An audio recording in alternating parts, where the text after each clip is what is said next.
ఒక ఊర్లో ఒక రాజుగారు ఉన్నారంట. ఆయన మరి తన మంత్రిని పిలిచి, మంత్రి ఇదేంటి మరి కుక్కల సంఖ్య తగ్గుతూ ఉంది, గొర్రెల సంఖ్య పెరిగిపోతూ ఉంది ఏంటి అనని మరి మంత్రిని అడుగుతాడు. మంత్రిని అడిగితే మంత్రి అంటాడు, నాకు తెలీదు అననేసి మంత్రి చెప్తాడు.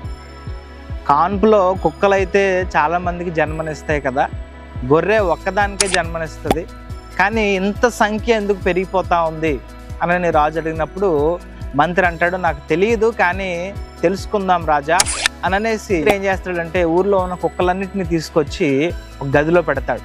అలాగే గొర్రెలన్నింటినీ కూడా తీసుకొచ్చి ఒక గదిలో పెడతాడు. వాటికి కావలసిన ఆహారం నీరు అదంతా కూడా ఉంచేసి తలుపేసేసి తాళం వేసేసి ఒక వారం రోజుల పాటు తీయడు.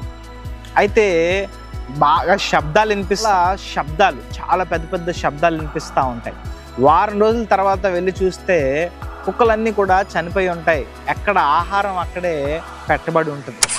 కానీ గొర్రెలన్నీ కూడా మరి ఆహారం అంతా తినేసి మరి అవన్నీ కూడా తృప్తిగా పడుకొని ఉంటాయి అన్నమాట. ఎందుకు ఈ మాట నేను చెప్పానంటే, అవన్నీ కూడా వాటిలో అవే కరుసుకొని, వాటిలో అవే అరుసుకొని, వాటిలో అవే తిట్టుకొని ఏం చేసింది అంటే ఆహారం ఎవరూ తినకుండా చేసుకొని చచ్చిపోయింది.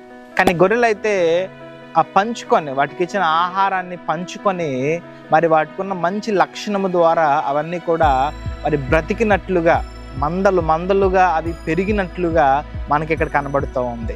గొర్రెను దేవుడు ఎందుకు పదే పదే వాక్యంలో పోల్చడం జరిగిందంటే, గొర్రెకున్న మంచి మనసును బట్టి, మంచి లక్షణాన్ని బట్టి, అందుకే తన ప్రేమించిన తన బిడ్డలను కూడా గొర్రెల వలె ఆయన పోల్చడం జరిగింది. కాపాడే కాపరి వారికి ఎల్లప్పుడూ కూడా తోడుగా ఉన్నాడు కాబట్టి, ఏ అపాయం వచ్చినా సరే వాటిని కాపాడడానికి ఒకరున్నారు కాబట్టి ఆ గొర్రెలు విస్తారంగా మందలుగా అవి పెరిగిపోవటం, అభివృద్ధి చెందటం అనేది మనం చూస్తాం.